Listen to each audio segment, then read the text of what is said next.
Afinal, o que são os domínios morfoclimáticos? Esses domínios são uma combinação de um conjunto de elementos da natureza, como o relevo, que é a forma como a superfície da Terra está, o clima e a vegetação, que se interrelacionam e interagem, formando uma paisagem. No Brasil, esse conceito foi introduzido pelo Aziz Absaber na obra Os Domínios da Natureza no Brasil, Potencialidades Paisagísticas.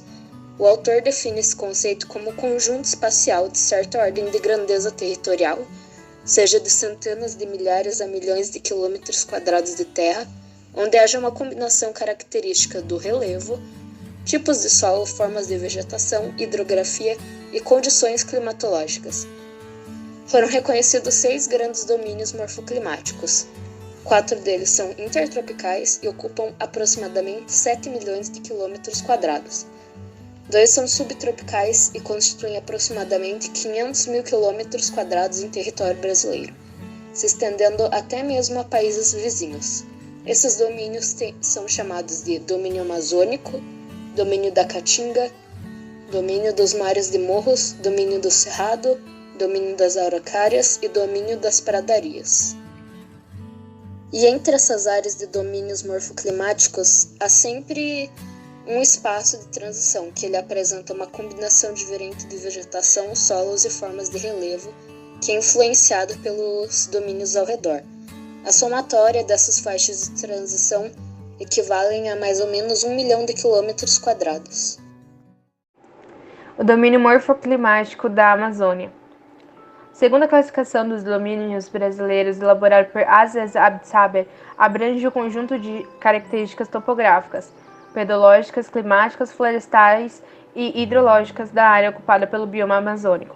É reconhecido como o maior dos domínios morfoclimáticos do Brasil, com cerca de 5 milhões de quilômetros quadrados e recebe a nomenclatura de terras baixas florestadas equatoriais.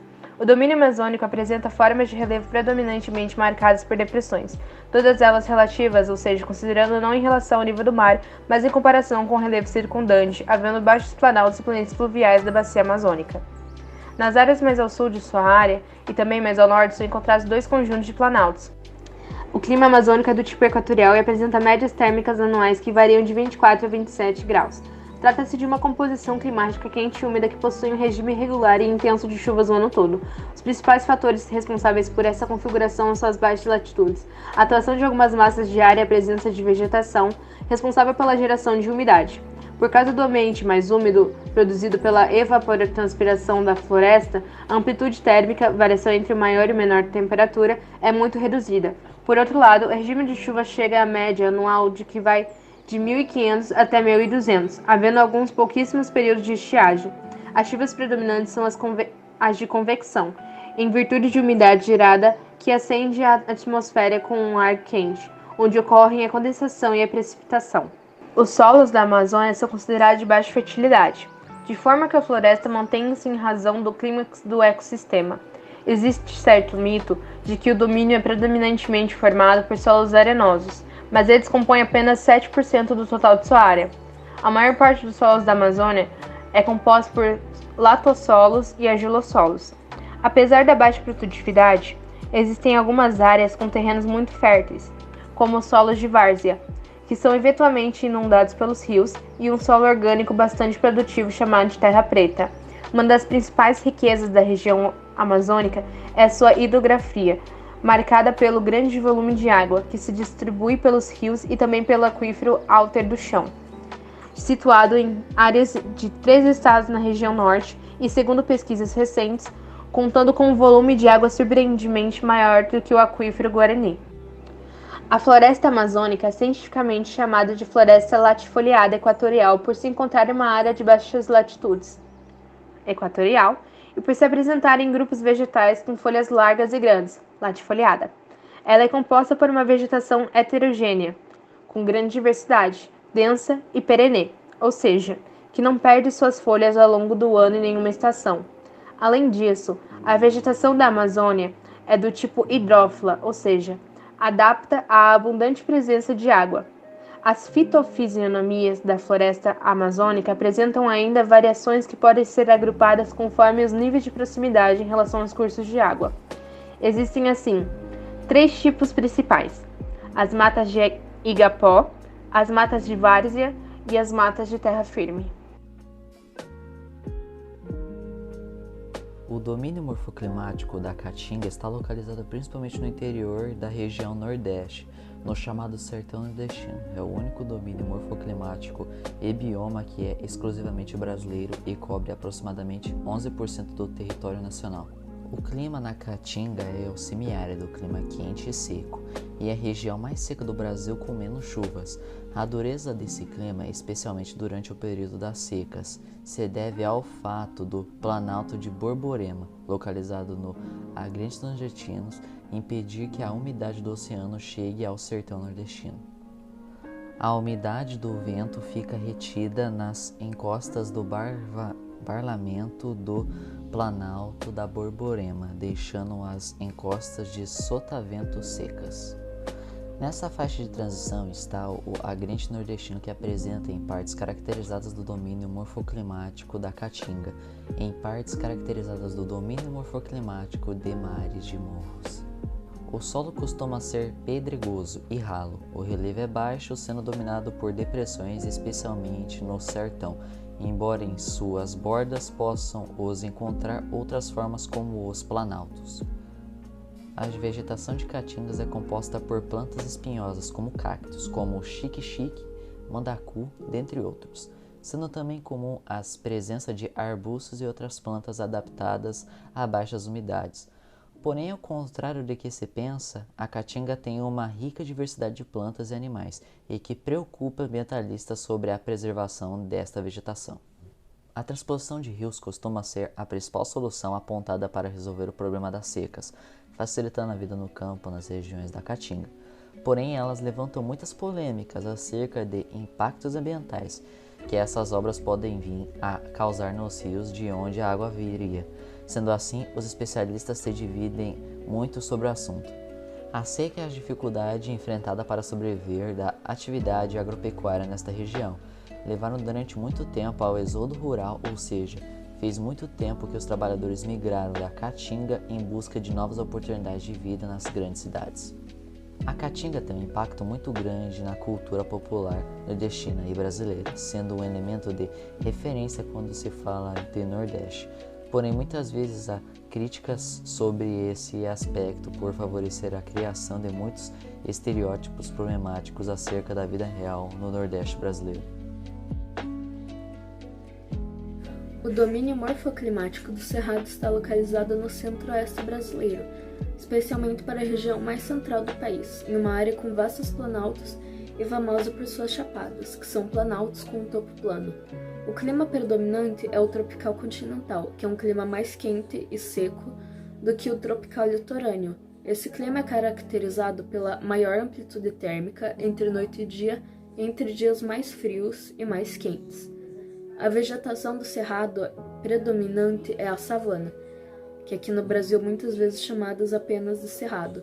Ela é caracterizada por árvores menores que têm galhos e troncos retorcidos, com raízes profundas, sendo que as árvores e os arbustos estão espalhados entre si, com espaço preenchido por gramíneas. Nota-se que existem diversos tipos de savana, algumas que formam uma mata mais densa e florestal, enquanto outras são bem mais esparsas e similares a um campo. Assim como em partes do cerrado, é possível encontrar essa variação de savanas e também até algumas outras vegetações minoritárias. É importante lembrar que quando se utiliza o termo vegetação de cerrado, está se falando de modo genérico sobre as savanas presentes nesse domínio. No cerrado está localizada também a capital federal do Brasil, bem como também uma das áreas de maior avanço agropecuário, especialmente na criação do gado bovino e da plantação de soja. A agropecuária em questão é aquela do tipo monocultor, realizada em latifúndios de agricultura convencional e altamente mecanizada com uso de agrotóxicos e transgênicos. Bom, agora vamos à parte de mares e morros. O domínio morfoclimático de mares e morros é um dos mais extensos do Brasil, sendo porque ele se estende desde a costa do Nordeste até Santa Catarina, E em questão da sua vegetação, ele tem bastante da Mata Atlântica e outras variações que não vêm ao caso agora. Na questão de relevo, ele apresenta bastante morros mais arredondados e, como as minhas fontes dizem, malemonares. Continuando ainda nessa parte de relevo, o domínio do mares e morros é predominantemente constituído por áreas de planalto, principalmente por estar numa área mais litorânea e juntamente com algumas serras no Atlântico Leste e Sudeste, de acordo com o Jurandir Ross, que é um geógrafo muito importante. Cita-se também a presença de planícies, tabuleiros litorâneos, algumas depressões periféricas e chapadas da bacia, principalmente na região do Paraná. Das áreas onde se encontra o domínio dos mares e morros é muito profunda devido à quantidade de tempo exacerbada que são alguns processos interpéricos. Também se observa que esses solos são muito desgastados devido à grande lavagem superficial desse solo. Principalmente do Nordeste se encontra o solo massapê, que foi muito importante para a história brasileira devido ao plantio de cana-de-açúcar. E esse solo se deriva de granito e gneiss, diferente do Sudeste, que é onde se encontra um solo mais da parte do salmourão, um solo mais argiloso. Do ponto de vista mais popular, os mares de morros correspondem ao domínio morfoclimático mais populado dentre todos. E ele principalmente é o mais desgastado devido à ação humana, por principalmente pegar ali a parte da Mata Atlântica, que é onde foi mais mudado e destruído, que se encontra ali no Sudeste e pegando uma parte do Sul. Sobre esse domínio, podemos concluir que ele é muito importante historicamente e geograficamente, tanto por causa da parte da agropecuária e do plantio de cana-de-açúcar no território massapê. Essa área deve ser preservada, pois é uma das áreas que mais tem biodiversidade no planeta inteiro. E por fim, na sua parte de relevos, ele é uma área muito única por ter bastante variedade, mesmo sendo uma área litorânea. E é isso que eu pelo menos tenho a falar sobre o domínio morfoclimático dos mares e morros.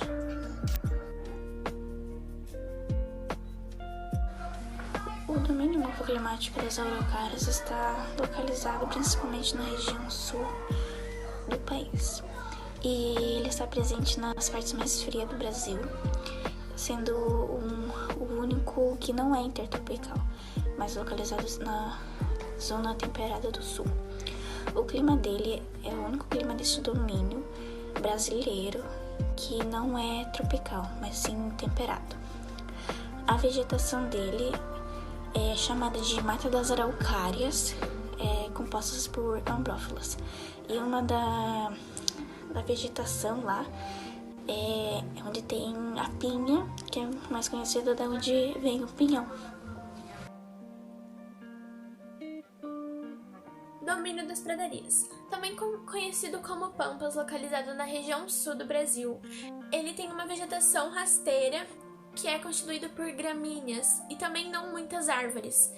Os seus principais animais são animais distintos como répteis, roedores, carnívoros, aves de rapina, insetos, entre outros.